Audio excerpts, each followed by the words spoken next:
What is up, people? I hope that you're good. Welcome to my desk, which is all bent up. I'm supposed to change this mat, but I can't find a big one, like the really big one.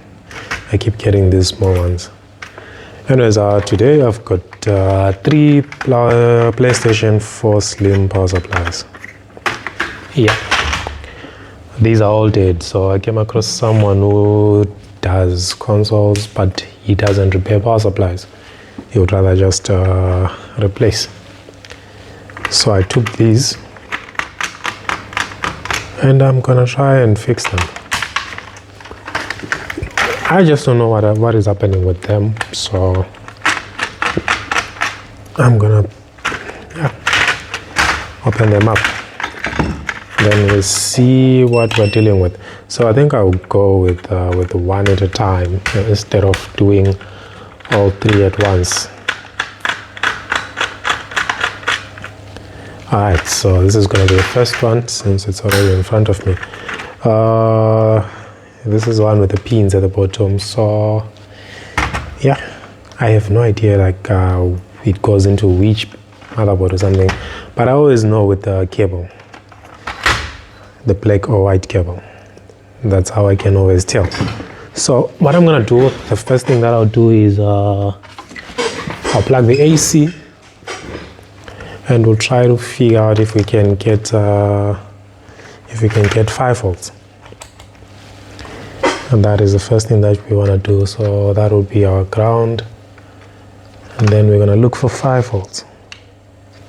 Yes, we are getting 5 volts.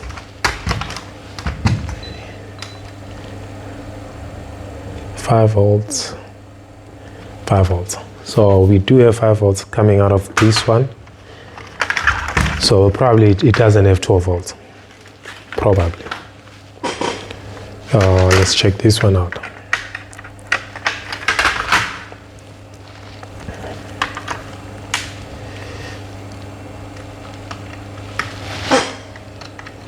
This one doesn't have 5 volts. Okay, fair enough. No 5 volts. And let's check the third and last one. Does it have 5 volts? We don't have 5 volts. Oh, we do have 4.7 here, but we do not have it on the other pin. So we only have it at on the 5 VSP. VSP, is it? Yeah. No, it's gone. It is gone completely. It doesn't exist anymore.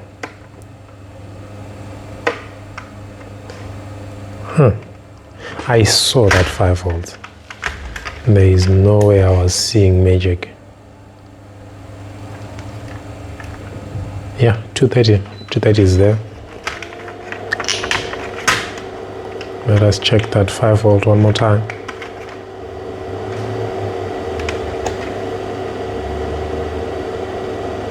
.7. There we go.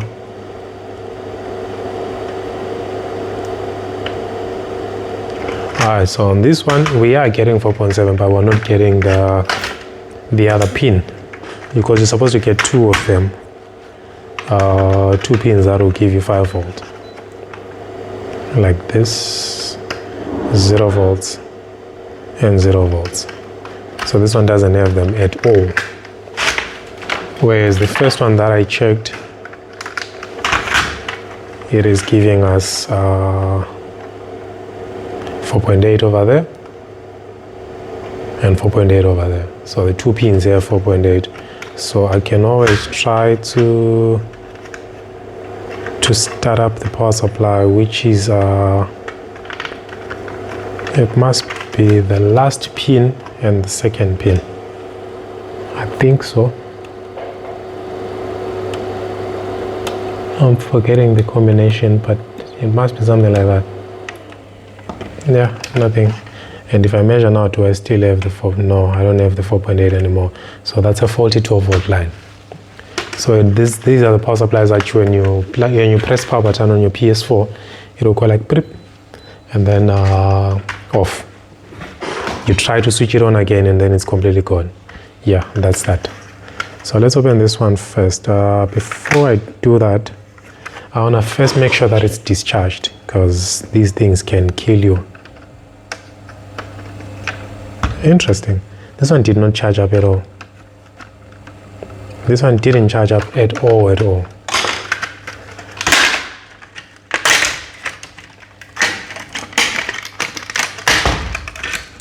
Okay.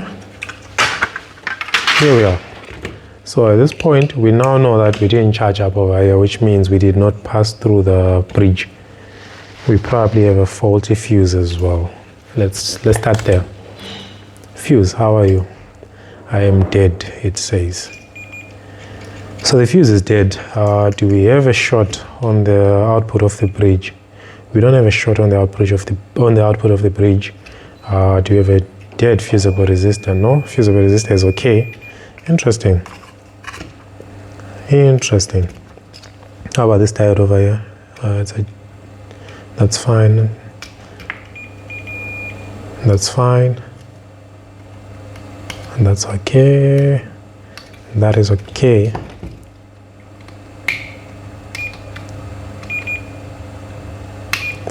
This is interesting, because pretty much all the big components are saying they're fine, including the fusible resistor, but the power supply will not give us 5 volt at all, because the fuse is dead, completely blown. But what could have caused the fuse to blow up? Let's just check the bridge. How is the bridge? This bridge almost never fails. Okay, there we go. We've got a fault on the output. How come I couldn't pick it up on the on the cap? I'm supposed to detect it over here. Let's check out this guy. There we go, that's our problem. This MOSFET over here, and this guy over here, is 0 ohms. So that's a very valid reason why the fuse would blow up. So yeah, let's start there. Let us start over there and figure out if we can fix this power supply. You know, a power supply that doesn't give me 5 volts, I prefer that over a power supply that doesn't give me 12 volts. Oh, I hate 12 volts. I hate 12 volts a lot. But anyways, yeah. At the end of the day, you've got to fix them. That's where the money is. Okay, solder sucker. So another thing I want to do is I'm going to put my phone on airplane mode so that I don't get phone calls.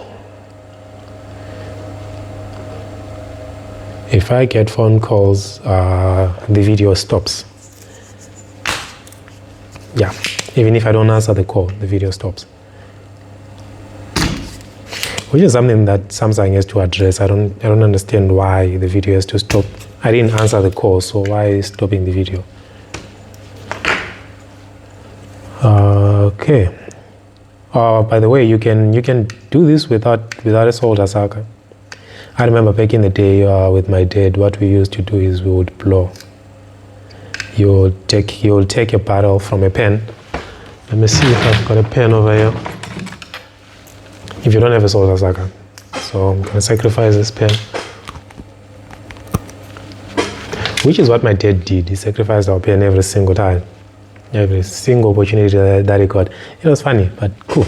So let me do this. Let me try to bring you guys up close like that. So we're trying to remove those pins over there. So he would come with a soldering iron like this, try to heat up the area. This pen is wrong though, because the hole in front is quite big.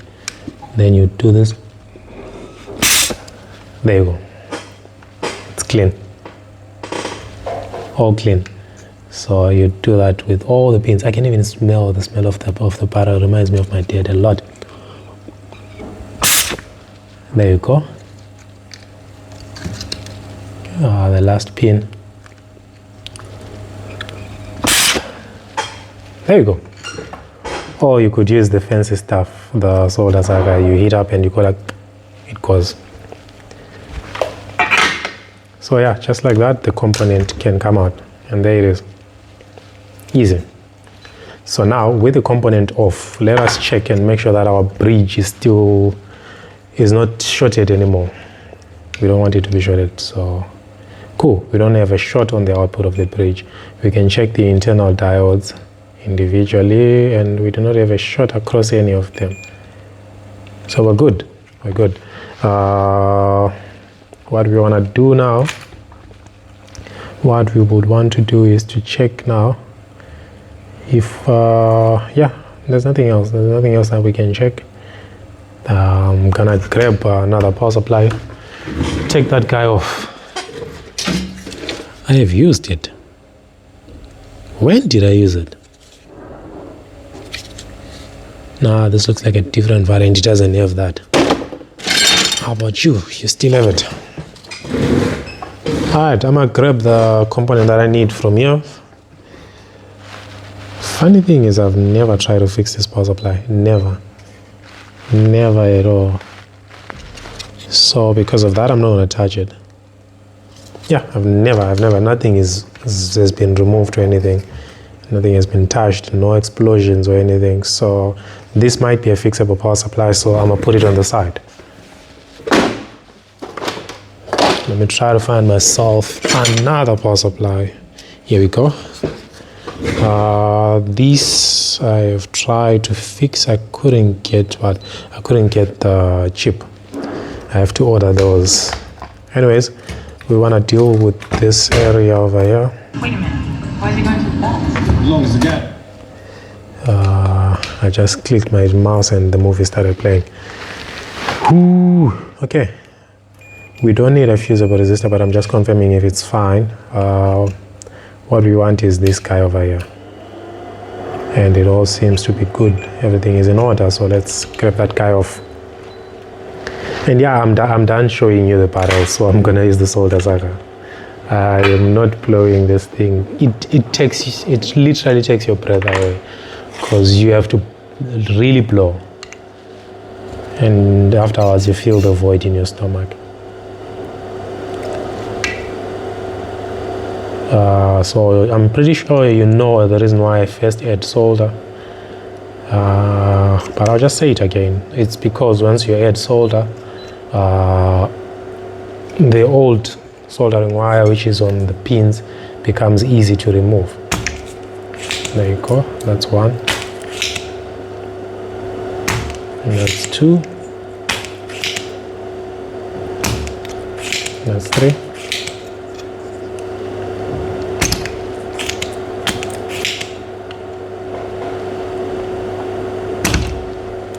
There you go. It literally just dropped down. I didn't even have to push it or anything like that. It just dropped down.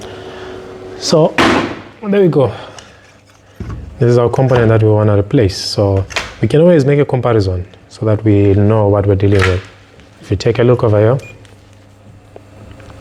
if I come across the pins, nothing is buzzing at all. It doesn't matter the pin configuration. But if I do it on this one, got a buzz over here which is coming in with like 0 ohms, literally 0 ohms there. That is a dead internal short of this MOSFET. So that's gone. That is gone. It's a 24N60M2. So that will be at 24 amps, 600 volts. So yeah, we'll replace it with this. And also you don't really have to replace with the exact same component. If you don't have, you can always find a matching compatible component, or you could always find similar. So for example, this is a 600 volt 24 amps. I could put a 30 amp, maybe 700 volts. The specs are a little bit high, so I know I'm safe.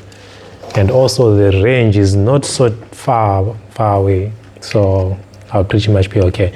It is always tricky when you put low specs. So for example, it's 24 amps, 600 volts. Then you put 500 volts, 15 amps. And now that's tricky. That's playing with with some dangerous ground there. Also, always make sure the channel is fine. If it's an N channel, put an N channel MOSFET. If it's a P channel, put a P channel MOSFET. Otherwise, you'll be okay. You'll be all good, and your life can move on smooth. So now we need a fuse. We need this fuse over here, and boy, do I use these fuses. Now this is blown.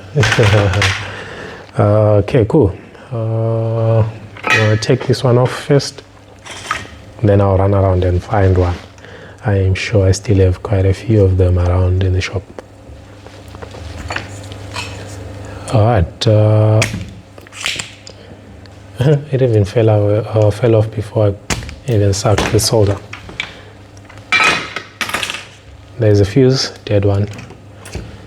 Now we need to find ourselves a working fuse. So I'm gonna pause the video for now, pause the video, find a fuse, and resume once I've found myself a fuse. Alright, so there we go.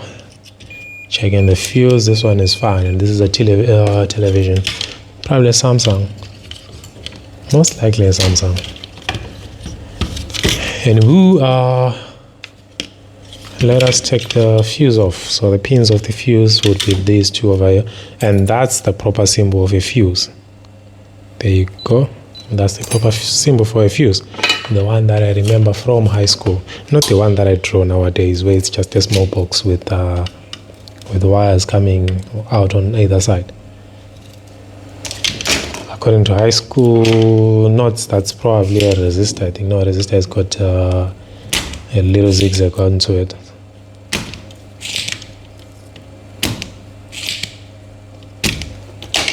Did it fall? Yeah, there we go. Fuse is out. We are putting it in over here. So here we go. It just sits in perfectly. It's like it was meant for this very spot.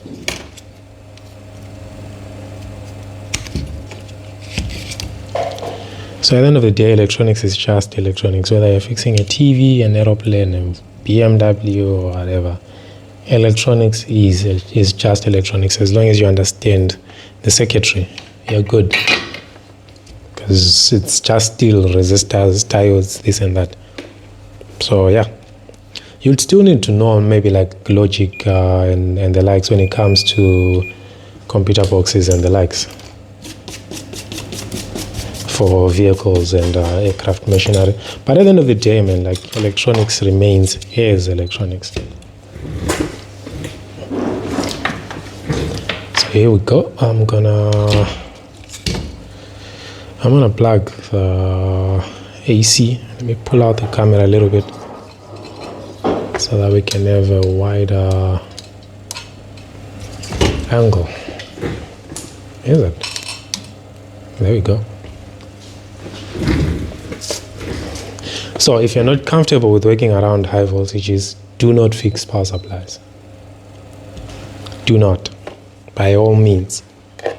So the first thing that we want to do is check if we're now getting our 300 and something volts over here. No. Oh, I'm on AC. This is not DC. There we go, 318 volts present and accounted for. 300 volts is present. There we go, checking on the fusible resistor, and on its output, we are all good. So we're all good. We've got the voltage that we need over there. Now we check if we've got 5 volts now.